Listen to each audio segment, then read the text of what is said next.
This time, sisters and brothers, I welcome to the microphone Honorable Ronald Toulon, Parliamentary Representative for the Colihaut Constituency. Thank you very much, Mr. Chairman. Reverend Telford Matthew of the Methodist Church, His Worship Vernon Daniel, Mayor of Portsmouth, Hartley Adams, Education Officer North, Miss Marcia Baptist, Miss Dominica 2010, Parl Peter Seja, Minister for Education and Human Resources Development, Principal of Schools, invited guests, and my friend, Mr. Arthur James. Students, good morning. Students, good morning.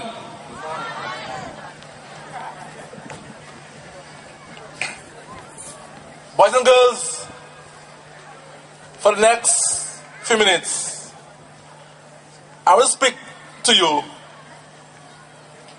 on the topic, you are the next leaders. It is so good to see your smiling faces this morning. It's an honor for me to speak to you today. It gives me much pleasure to talk to you because you are the next leaders. You are the leaders of tomorrow. But what does that mean? Do you even want to be leaders of tomorrow? But do you have a choice? Are you ready, boys and girls, to be the leaders of tomorrow? Does the thought of growing up scare you or excite you? Are you scared or excited of growing up? This morning, as you can see, we are standing in the beautiful Benjamin's Park, so close to peaceful Prince Rupert's Bay to the west, the Cabrits for Shirley to the north, where years ago battles happened. We can see the lovely Green Mountains to the east. We in the north, the most beautiful parts of Dominica. I want to ask you, or if I tell you, you are the next leaders of tomorrow. And boys and girls, I want to ask you a few questions. I want to ask you this question this morning, precisely. Who are you? You are young, strong, vibrant, and intelligent. I want to ask you, youth of the North, because you are students who have been taught by the most dedicated teachers in some of our best schools. Therefore, you look at the issues from many angles. I want to ask you a question or two, especially because it's the anniversary of independence. A time to take stock of how far we have come on our own. Students, today is your day. But with your permission, I want to ask the adults gathered there, what kind of world are we living for our youth?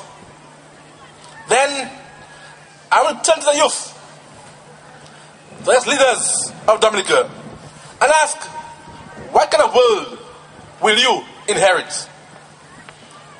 Then, after your generation is gone, what will be the footprint you leave behind on the sand of your world? Will it be a cleaner world, a happier world, a more peaceful world?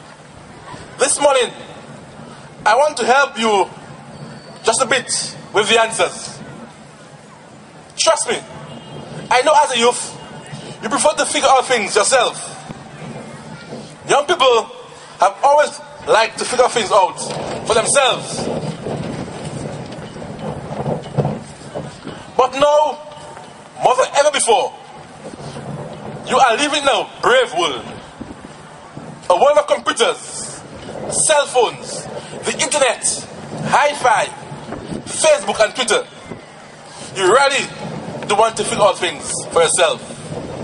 I respect that. So this morning, I haven't come to criticize you. I haven't come to pressure you. Instead, I've come to express my faith in you. I trust you. I believe in you as the next leaders of Dominica.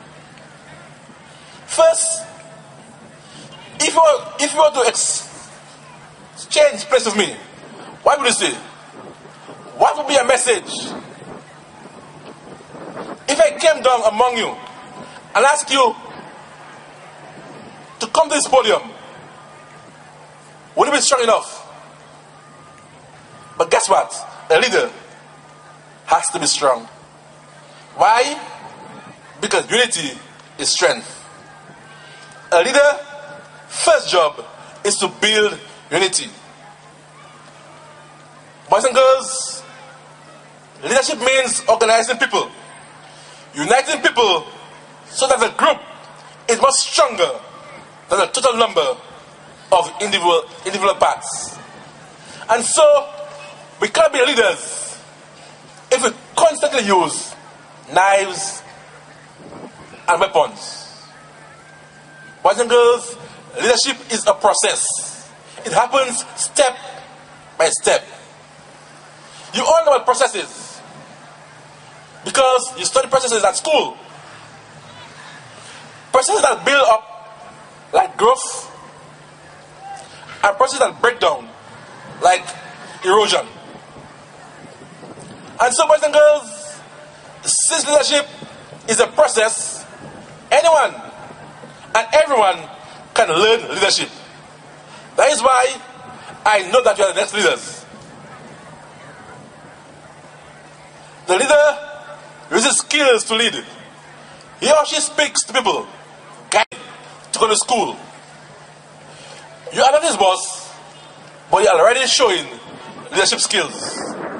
At school, you are the monitor or class prefect. Or you ask your classmates to be calm and quiet when a teacher steps out of the classroom. You are not the boss of the classroom, but you are a leader. You may be a leader at church, on the playground, in sports, in chemistry, in physics, etc. You must show your leadership skills. Why? Because leaders unite. Leaders make the group strong. That is a leader, not a boss. Boys and girls, you want to be a leader even if you are not the boss. Guess what? There's nothing wrong in being a boss. It's just better to be a leader. I invite you to start growing your leadership skills today.